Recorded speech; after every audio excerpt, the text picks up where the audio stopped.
Estou trabalhando num projeto, já vai fazer 5 anos no início do próximo ano, no Amazonas, né? Com comunidade indígena. Então é um trabalho diferente do que eu faço no meu estúdio com mobiliário, né? Mas é um trabalho bem gratificante. Antes de começar esse trabalho no Amazonas, que é com comunidades indígenas, eu pensei bastante, né, de que forma que eu vou atuar nessas comunidades, né? Investiguei bastante, eu li muita coisa que a Adélia já escreveu sobre isso, né? Li os casos que não deram certo também, né? Então eu fui com muito medo, né? A gente estava falando aqui em tocar no sagrado, né? E realmente eu estava tocando numa cultura ancestral, e isso é importante assim, para mim. E a gente falou aqui também sobre o preservar, né?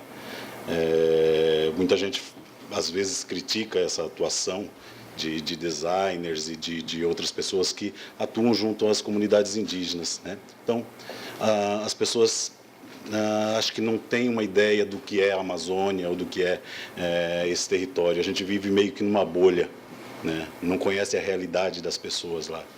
Então, de que maneira que a gente vai preservar o indígena na floresta, né? Então as pessoas querem que eles preservem as pessoas lá, né? Como a gente acha que o indígena é diferente de você ou de uma mãe ou qualquer outra, né, de outro lugar do país. As pessoas têm os mesmos sonhos, têm as mesmas vontades, as pessoas querem evoluir, né? As pessoas querem ter condições de vida para se manter, né? Quer ter uma vida digna, igual qualquer outra mãe, ela quer que o filho estude, que ele cresça também, igual qualquer outra mãe que tem um filho. Então, de que maneira que a gente vai preservar o indígena na floresta, né? Eu vou citar um exemplo aqui, a Regina falou do José. O José, antes desse projeto, que é um projeto do SEBRAE, SEBRAE Nacional, SEBRAE Amazonas, né? Antes desse projeto Brasil Original, o José trocava o artesanato dele, que é o artesanato original, por comida, lençol usado, que ele trocava com os soldados que trabalham lá na fronteira, né? Então essa era a moeda de troca dele. Então as pessoas ele ia para a cidade junto com esses cestos, então as pessoas falavam: eu dou R$ 5 nesse cesto. O cesto vale muito mais, né? E ele aceitava R$ 5 porque ele precisava, né? Então eu pensei muito junto com o SEBRAE também como que a gente ia atuar, né? Então eu decidi que não mudaria a técnica de nenhuma comunidade, e isso a gente tem feito nesses 5 anos. A gente preserva a técnica, a gente cria um conceito em cima de eu passo uma semana com eles fazendo uma conversa, então eles me contam as lendas, as histórias, a técnica, a matéria-prima que eles usam. Eu não mudo a matéria-prima também, e todo o conceito da peça é desenvolvido em cima dessas histórias que eu escuto por lá, ou através de algo relacionado à natureza, que é de uso do dia a dia deles, né? Então a gente amarra bem o conceito ainda nesse local. A Adélia falou de uma questão aí a respeito da coautoria, né? Eu sou coautor dessas peças. Eu não sei dar um nó, eu não domino a técnica deles, eu não tenho a identidade deles, então eu pego isso e transformo num produto, né? E como que eu vou fazer essa leitura, né? A Adélia falou um outro ponto também que eu acho importante. Depois que o designer sai, como que essas comunidades podem desenvolver novos produtos? Elas até podem desenvolver novos produtos, né? Mas talvez não seja esse produto que esse grande mercado que está pagando hoje o valor real que deveria ser pago. Talvez eles não entendam essa linguagem desse mercado, então fica difícil para eles desenharem. Eu comecei a primeira consultoria que eu fiz em São Gabriel da Cachoeira foram com 3 etnias, né? E eu desenhei a fruteira em cima de uma folha da região, e eu falava todo o tempo: fruteira, fruteira.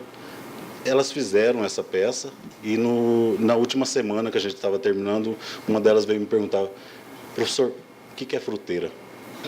Né? Então, é uma questão de cultura, né? Então, elas não entendem o que esse mercado tem, o que ele usa para elas, é o utensílio do dia a dia, que é o artesanato original, né? Então, eu acho que precisa dessa ponte do designer. Hoje elas sabem o que é fruteira, então hoje talvez elas possam criar novos produtos, como já está acontecendo em algumas comunidades, né? Eu fico bem feliz com esse projeto, porque diferente do... Eu já trabalhei em alguns Sebrais, já trabalhei em algumas instituições, mas o Sebrae Amazonas tem uma coisa de diferente. Ele tem um acompanhamento diferente. Então, a maioria dos Sebrais que a gente trabalha é só desenvolver o produto e depois você deixa o artesão seguir sozinho. Mas como que o artesão vai seguir sozinho? Numa comunidade indígena, por exemplo, são 4, 5 dias de barco para chegar nessa comunidade. Como que ele vai vender? Como que ele vai chegar nesse mercado? Né?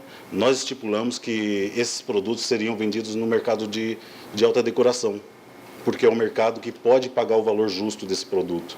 Então, não é mais o foco na feira da cidade, onde eles trabalham, que as pessoas negociam trocas, né? Então, nós levamos eles para esse grande mercado. E me alegra muito eu voltar 1 ano, 2 anos depois nessas comunidades, como em Barcelos, onde tem a Dinalva. Em Barcelos, esse grupo, que eram de 12 mulheres, hoje são 54 homens e mulheres trabalhando. O artesanato era uma função só da mulher, hoje os homens trabalham juntos, né, com elas, porque está gerando renda, né? E eu me alegro muito porque eu cheguei esse ano, eu soube que esse grupo está pegando pedido só para 2020, porque está com a produção toda completa, o ano de 2009 todo, né? Elas saíram elas vendiam peças de 5, 15, 20 reais, saíram nesse preço, elas vendem peças até de R$ 1.600, né, para esse mercado. O ano passado, o máximo que elas faturavam em uma feira, se fosse uma super feira, assim, elas faturavam R$ 3.000. A primeira feira que nós levamos elas, o primeiro pedido foi de R$ 80.000, né, para essa comunidade. Então, deu um clique na cabeça delas. O ano passado elas faturaram 180 mil, né? Então, me alegra muito ver o resultado desse trabalho, que é um trabalho do Sebrae, né? Porque eu entro com o design, mas logo depois entra outras pessoas, outros consultores. Então, a gente que ajuda na área de fotografia, porque elas moram em lugares isolados, então elas têm que vender por foto, ajuda em redes sociais, ajudam elas a se tornarem empreendedoras. Então elas conseguem hoje emitir nota fiscal, elas conseguem vender os produtos delas, né? Elas são capacitadas para isso. Então esse trabalho foi bem forte e hoje essas comunidades são totalmente independentes. Então elas precisam ir para uma feira, elas pagam a feira, elas pagam o transporte, né? Elas pagam o transporte na Amazônia é uma coisa caríssima, né? Só vou citar um exemplo aqui. Se você vai para Manaus hoje, está em torno de... Se você pegar uma passagem de uma semana, é R$ 1.600. Para São Gabriel da Cachoeira, R$ 2.200, né? De Manaus a São Gabriel da Cachoeira. Então, elas conseguem bancar isso, né? Porque o Sebrae capacitou elas e elas têm um fundo de reserva para feiras, são super organizadas, né? Eu invejo, mais organizadas que o meu estúdio, é verdade. E, bom, eu vou mostrar um pouco do que é o trabalho. É isso aqui para passar? Ok. Bom, o primeiro projeto foi desenvolvido em São Gabriel da Cachoeira, com 3 etnias, Tucano, Dessano e Baré, né? E eu passei uma semana lá com elas. Esse primeiro contato foi muito difícil, né? Passei uma semana com elas e elas não queriam conversar comigo, não queriam falar, não queriam mostrar. Eu tentava tirar alguma coisa para usar como referência, mas tantas pessoas já passaram por lá e tantas pessoas só sugaram e foi embora, né? E elas não acreditavam mais. Então, esse processo eu acho, de conquista levou bastante tempo, né? E hoje eu consigo entrar em todas as outras comunidades com muita facilidade, porque já tenho o rastro dessas outras consultorias que eu passei. Então, aqui em São Gabriel da Cachoeira, como eram 3 etnias, eu não posso usar o conceito de uma etnia, por exemplo, da tucano, e o baré poder fazer também o tucano, porque vai dar um choque e eles vão brigar se isso acontecer. Então, eu peguei algo que era comum de todos, fui na floresta ali perto e identifiquei algumas folhas, plantas, e dessas plantas eu tirei o conceito dessa coleção. Nós conhecemos a costela de Adão, né? Lá para eles é o ambé, que é de onde eles tiram o cipó também para fazer uma fibra. Ele tem de várias espécies, desde a pequenininha até a folha grande. Eu levo todo esse processo, todas essas histórias, eu gravo e fotografo, levo para o estúdio e a gente desenvolve no estúdio, né? Então, essa é a fruteira a primeira fruteira que nós fizemos com elas. Então, feita de tucum, né, e a mesma técnica que elas usavam para fazer um samburá, que é um cestinho que eles usam no dia a dia. Então, o tingimento é natural, elas conseguem fazer 27 cores só com tingimento natural, né? Uma história interessante dessa comunidade, tem uma senhora chamada Gilda, né? A gente falando de preservar o indígena no local. Vou voltar mais um tema. Gilda, antes desse projeto, para manter a filha estudando em Manaus, ela e as irmãs, a Adélia conhece a Gilda, né? Ela e as irmãs cortavam o cabelo e vendiam o cabelo para ter uma renda a mais para conseguir manter a filha dela estudando. Ela conseguiu formar a filha com o artesanato e hoje ela se formou em turismo também, né? Esse ano ela se formou em turismo lá em São Gabriel da Cachoeira. Foi um vaso, a fruteira, então tudo relacionado com a folha. Então cada etnia pegou um tipo de produto, né, para ser produzido. Esse é o José, que nós estávamos falando, né, que é um cara que eu admiro bastante, né, porque nessa comunidade era só o José que trabalhava com artesanato.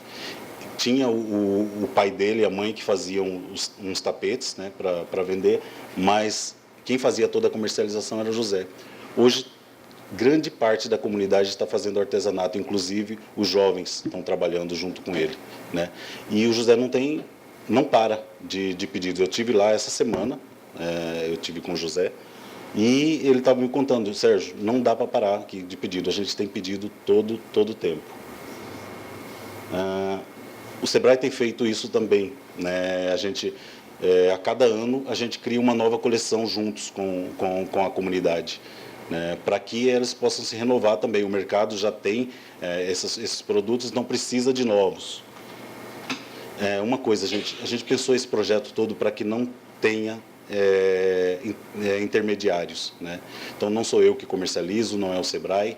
Então eles foram capacitados para comercializar. O que a gente faz? A gente faz a ponte a gente apresenta esses produtos para as lojas, para as revistas, né? E aí todo o contato de vendas e de negociação é feito com eles, direto com eles. Essa é a segunda comunidade que eu trabalhei, em Barcelos, né? Que começou com 12 mulheres, hoje estão 54, homens e mulheres. Eu peguei também, como eram diferentes etnias, peguei a referência da Vitória Régia. Elas antes faziam vassouras, né, de piaçava, vendia R$5 cada vassoura para um intermediário que revendia em outros lugares. E faziam também uns colares pequenos que vendia a cada 6 meses, tem o festival de pesca lá, né? E aí elas vendiam durante essa época. E nós pensamos esses produtos maiores. Lógico que pensar produtos maiores tem uma resistência, né? Leva mais tempo. Então é uma coisa que elas não acreditavam no início, falaram que iam fazer por fazer. E hoje é a renda principal delas. Elas só trabalham com artesanato. Essa é a flor que nasce do lado da Vitória Régia. Então todos têm o desenho em cima da Vitória. Aqui é baseado numa cestaria na tapeçaria indígena.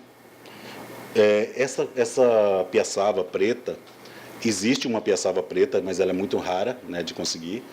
E quando elas não conseguem essa piaçava preta, elas enterram a piaçava natural, essa cor de mate, aí na lama por 4 dias, ou 2, 3, 4 dias, e elas retiram e ela está nessa cor, né? Então, tingimento natural é na lama do Rio Negro.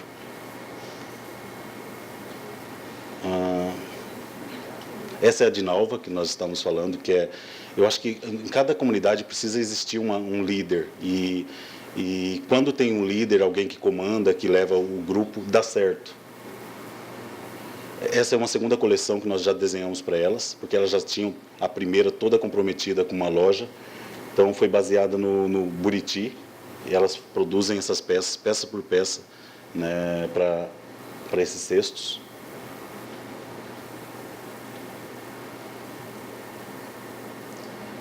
Essa é uma comunidade de Manaus. São mulheres, né, indígenas, só que vivem na cidade. Essas mulheres têm uma história interessante. Fazem parte de um grupo chamado Amarne. Elas são indígenas, foram retiradas da aldeia delas com 5 anos de idade pelos padres. Foram trabalhar nos conventos, né, porque dizem que era para estudar, mas elas trabalhavam para as freiras. Com 12 anos, elas foram mandadas para Manaus para trabalhar na casa dos militares e viveram nisso durante um bom tempo. Uma antropóloga americana soube da história, comprou um espaço para elas em Manaus e assim elas puderam sair dessas casas e viver nesse espaço. Hoje já são senhoras, né, já faz muito tempo isso, já têm filhos, netos, e elas estão reaprendendo a ser indígenas. Todos os sábados elas têm aula para aprender a língua, para aprender o artesanato, para aprender o significado dos grafismos, e elas estão levando os netos, né, os filhos e os netos também para aprender. E eu entrei com elas junto com o artesanato. Então, por isso que essa peça, de início, nós produzimos de crochê, porque era a única coisa que elas dominavam. Hoje elas já produzem com fibra, porque nós trouxemos artesãs do Alto Rio Negro para ensinar elas a tecer com fibra. Essa bolsa foi desenvolvida para elas também, com miçanga, semente de açaí. Essa é uma das comunidades, a única comunidade lá do Amazonas que eu trabalhei que não é indígena, é uma comunidade ribeirinha, né? E elas trabalham na pesca do pirarucu. O marido dessas mulheres trabalham na pesca do pirarucu, e elas não tinham uma função. E hoje elas trabalham com artesanato, com essa fibra chamada cauaçu. Eu peguei a ideia da flor do cauaçu ali e transformei nesses produtos. São vasos também todos com tingimento natural. Essa é a comunidade ticuna também. Elas trabalham com me esqueci a fibra. Mas essa fibra é super difícil de tirar. Eu não tenho foto aqui da Dona Rosa. Dona Rosa tem quase 80 anos. Ela sai 4 horas da manhã para coletar essa fibra, que é de uma palmeira super cheia de espinhos. Ela vai sozinha, né? Ela coleta essa fibra, traz ela no ombro, no final do dia, trata isso à noite para no outro dia ela tecer. Esse fio é todo tecido na mão e na perna, né? Não existe um tear. Então, por isso, às vezes a gente questiona o valor do artesanato, né? Acha muito caro ou algo assim, mas a gente não tem ideia de como é o processo para fazer uma peça dessa. Essa é a comunidade dos Matis, em Atalaia do Norte, na fronteira com o Peru e com a Colômbia. Os Matis saíram do isolamento há 15 anos, né? E é uma opção deles sair do isolamento ou ficar isolados. Se eles saem do isolamento, eles têm assistência. Porque a maioria das vezes essas comunidades que estão isoladas não tem assistência nenhuma, médico, nada, e as pessoas acabam, né, tendo uma história difícil. Nós fizemos esse projeto com eles, mas eles não têm a intenção de comercializar, então eles levam só para a cidade, comercializam por ali, então não querem esse mercado, e é uma opção deles, né, também, ninguém força, nada disso. Esse é um projeto no Tocantins, feito com fibra de buriti, né, também tingimento natural. Aqui é em Santa Isabel do Rio Negro. Essas mulheres eram prestadoras de serviços da Dinalva, né? Então a Dinalva, para atender todos esses pedidos, a Dinalva saiu treinando, capacitando outras comunidades em volta e forneciam partes das peças para elas. Então esse era um grupo muito bom. Então nós decidimos criar uma coleção só para elas. São essas peças. Bom, eu vou passar um vídeo aqui, rapidinho, ele tem 2 minutos e meio, e é um pouco das artesãs contando essa história. Isso foi logo no início, depois da feira, da primeira feira que nós participamos. Por favor.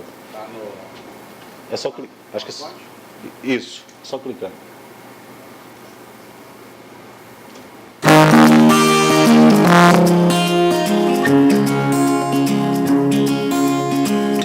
todo mundo que tem esse dom, mas a gente é preparado culturalmente. Na nossa cultura indígena, a gente trabalha a cestaria para nosso uso próprio, né, do cotidiano doméstico. Mas já no mundo do branco, a gente já consegue ver outros tipos de utilidade para isso.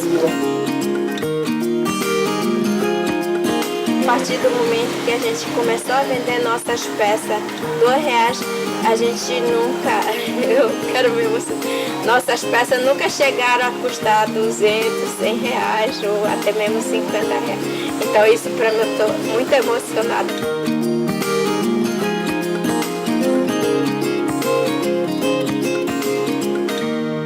Esse trabalho é um trabalho que só uma pessoa não tem como fazer. Então é um trabalho coletivo, acho que vai ajudar mais a unir as artesãs, né?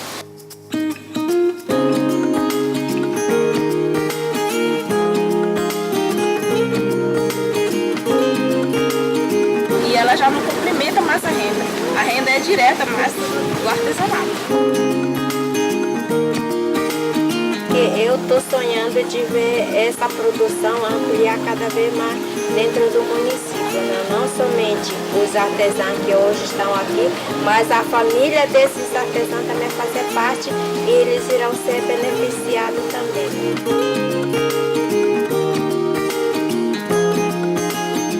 Meu grande sonho é ver a população indígena de modo geral ter mercado próprio criado por seu conhecimento, valorizar o seu conhecimento e abraçá-la e manter esse mercado para a futura geração. Eu gosto dessa vida que eu levo.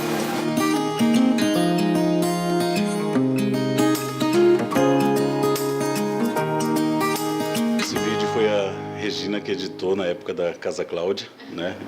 Te agradeço, Regina. Fez uma das matérias mais bonitas sobre o projeto lá do Amazonas, né? E que deu muito resultado. Bom, gente, Cuecaturité, obrigado em língua geral lá no Amazonas, da língua indígena. E aqui, se você quiser seguir a gente lá no Instagram, a gente vai contando um pouco das histórias das consultorias. Obrigado.